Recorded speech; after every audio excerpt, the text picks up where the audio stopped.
Hello' guys, স্বাগতম জনাইছোঁ মই পবিত্ৰ আৰু বহুত দিনৰ ভিতৰত মই ভিডিঅ' দিব পৰা নাই। বহুত দিন হ'ল, তাকে আপোনালোকৰ লগত এটা ৰেচিপি শ্বেয়াৰ কৰি ভাবিছোঁ। কচু পাতখিনি মই খাই ল'ব এনেকুৱা গুড়ি কৰি ল'লোঁ, এনেকুৱা ভাজি আৰু এইখিনি মই দি ল'লোঁ আমলৰি পকা আৰু নিমখ হালধি যিমান যি লগা দি ল'লোঁ আৰু শেষলৈকে চাই যাব মোৰ ভিডিঅ'টি আৰু আপোনালোকলৈ শ্বেয়াৰ কৰি যাম শেষলৈকে যিমান পাৰোঁ ভিডিঅ'টো পৰাপক্ষত। আৰু মই ভিডিঅ'টো যিহেতু চৰ্ট বনাইছোঁ, সেইকাৰণে যিহেতু ভিডিঅ'বোৰ দীঘল হ'লে বৰিং হৈ যায়, সেইকাৰণে মই চুটি কৰি দিব চেষ্টা কৰিছোঁ। আৰু সেইখিনি খুন্দি ল'লোঁ আৰু আঞ্জাখিনি যিহেতু উতল আহিলে তাকে উতল অহাত মই পিঠাগুড়িখিনি দি ল'লোঁ।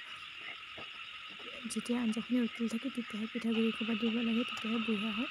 আৰু এই আঞ্জাখিনি হৈ গ'ল। আৰু এইখিনি মই মাছ যিহেতু মায়ে দিব আহিছিলে, তাকে পাতত দি থৈ দিম বুলি ভাবিছোঁ। যিহেতু এতিয়া আমলৰি বনালে, সেইকাৰণে ৰাতিপুৱালৈহে খাব লাগিব, সেইকাৰণে মই পাতত দি থৈ দিম। আৰু নিমখ জলকীয়া হালধি যিখিনি প্ৰয়োজনীয়তা সানি দিলে হ'ল। আৰু যিহেতু লাইটটো গ'ল, সেইকাৰণে এনেকুৱাই মই কেমেৰাৰ যিখিনি লাইট থাকে সেইখিনিতে জ্বলাই মই কৰি আছোঁ ভিডিঅ'। আৰু এইখিনি গেছ অন কৰি মই তাতে চচ এটাত মই এনেকুৱা বহাই লৈছোঁ। আপোনালোকে যদি জিঅ'টো দিব পাৰে। আৰু এতিয়া ৰাতিপুৱা হ'ল, সেইখিনি মই পিটিকি ল'ম আৰু যিখিনি লৈ ল'ম। আৰু